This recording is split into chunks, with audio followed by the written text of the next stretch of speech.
Stéphanie, on a des commentaires. On a reçu un texto, entre autres, de Jonathan qui dit qu'il faudrait que cette baisse soit conditionnelle à du vrai investissement par les entreprises. C'est juste baisser les impôts dans le vide, ça ne va pas créer nécessairement de la richesse. Puis il dit un peu de l'augmentation de salaire. Sincèrement, là, on dirait qu'il ne croit pas tant que ça. Il ne croit pas au Père Noël. Il dit aucun entrepreneur veut être Mère Teresa.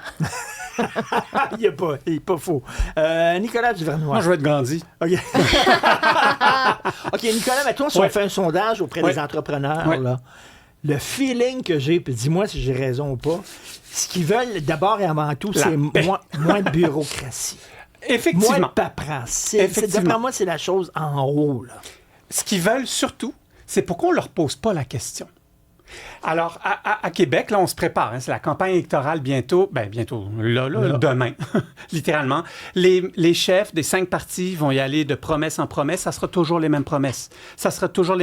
Puis malheureusement, mais c'est toujours du pré-réchauffé. C'est de la baisse d'impôts, c'est de la baisse de paperasse. C'est, je me suis pris des... facilité de commerce interprovincial, plus capable d'en entendre parler. C'est, on va être là pour vous aider en temps de crise. OK, ça, oui, c'est presque normal en quelque sorte, et je le comprends.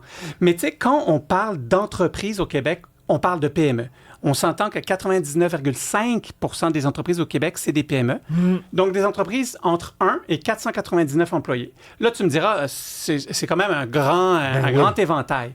80% de ces entreprises-là, il y en a 275 000. 80% ont moins de 20 employés et plus de la moitié ont moins de 4 employés. Donc, des PME au Québec, les entreprises du Québec, c'est des petites entreprises, la moitié sont familiales, c'est 3 millions d'emplois, c'est 80% des emplois totaux de la province, c'est 50% des recettes fiscales. Tu sais, je dis ça, là, pas 50% des recettes fiscales et du PIB. C'est intéressant.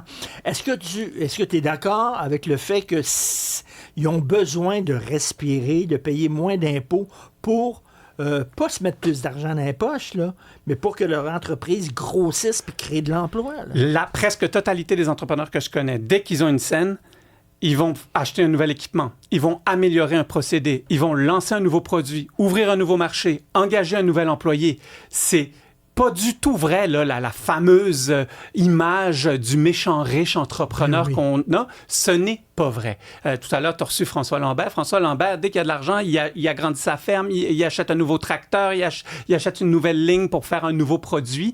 Et ça, c'est du vrai cash qu'on investit dans la société. Mais là, je me suis amusé. Là, c'est vraiment Noël pour moi parce que je me suis dit, je peux pas juste dire aux 5 chefs de parti... vous n'avez pas d'idée novatrice. Vous êtes toujours en train de répéter la même affaire. On va baisser les impôts. Tu sais, on n'y croit même plus. Oui. Alors là, j'ai développé spécialement pour la campagne 4 nouvelles idées qui sortent un peu de mon cerveau, un peu de recherche, un peu de ce que j'ai entendu à droite et à gauche, et je leur donne. Ah oui, donc. Sans intérêt. Je leur donne, OK? La première idée qui pourrait être cool, parce que non seulement les entrepreneurs actuels ont besoin d'aide, mais on sait qu'on a un déficit entrepreneurial au Québec. Hein? L'entrepreneuriat ne vit pas ses heures de gloire au Québec. Puis de l'autre côté, on a aussi un choix stratégique à faire, parce qu'il y a aussi le repreneuriat qui existe, racheter une entreprise. Il y a des milliers de PME aux 4 coins du Québec qui risquent de fermer, des PME rentables, qui risquent de fermer par manque de repreneuriat, ou pire, qui vont se faire acheter par des étrangers. Donc ça aussi, c'est une manière de se lancer en affaires que de racheter une entreprise. 4 projets. Ah ouais, donc. Le premier, le congé entrepreneurial. J'ai pas dit parental, entrepreneurial.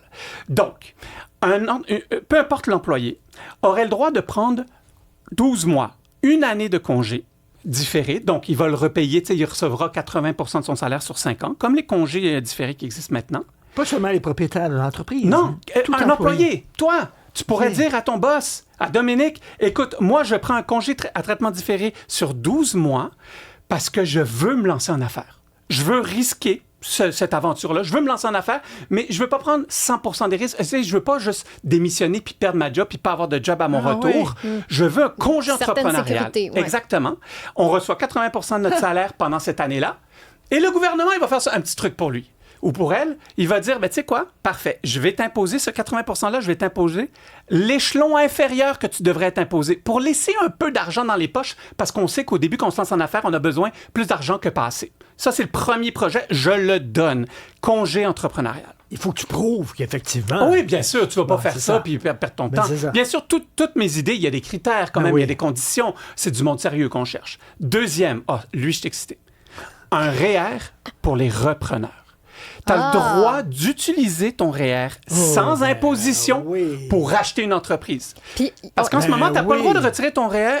Si tu retires ton REER, tu es imposé, sauf pour l'achat d'une maison ou pour des études. Ben, pourquoi pas pour le reprenariat? Et on cherche tellement de repreneurs au Québec. Exactement. Puis on n'a souvent pas l'argent, pas les fonds. Un REER reprenariat. Hey, ça coûte sweet fuck all au gouvernement, là, on va se le dire. Désolé du terme latin, OK? C'est latin. Troisième point. Faire du gouvernement le premier client. Moi, je veux qu'on arrête de toujours parler de subventions. Je veux qu'on parle de contrats.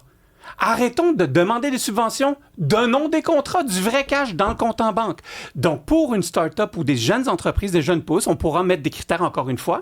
Le gouvernement est obligé, on oblige tout, fait qu'on peut obliger ça, de dépenser un pourcentage X de son budget envers des nouveaux produits ou des nouvelles solutions. Il y a un nouveau logiciel qu'une entreprise de Québec veut lancer sur la gestion du temps. Parfait. Ben, il faut le tester. Il faut que le gouvernement devienne notre premier client.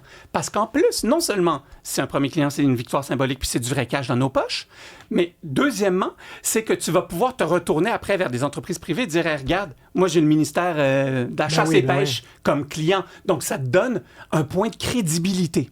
Et quatrième idée. Quatrième, ça je l'aime. Je l'ai même nommé. J'ai même un logo s'ils veulent. Je leur donne. Le programme, le premier 10 000.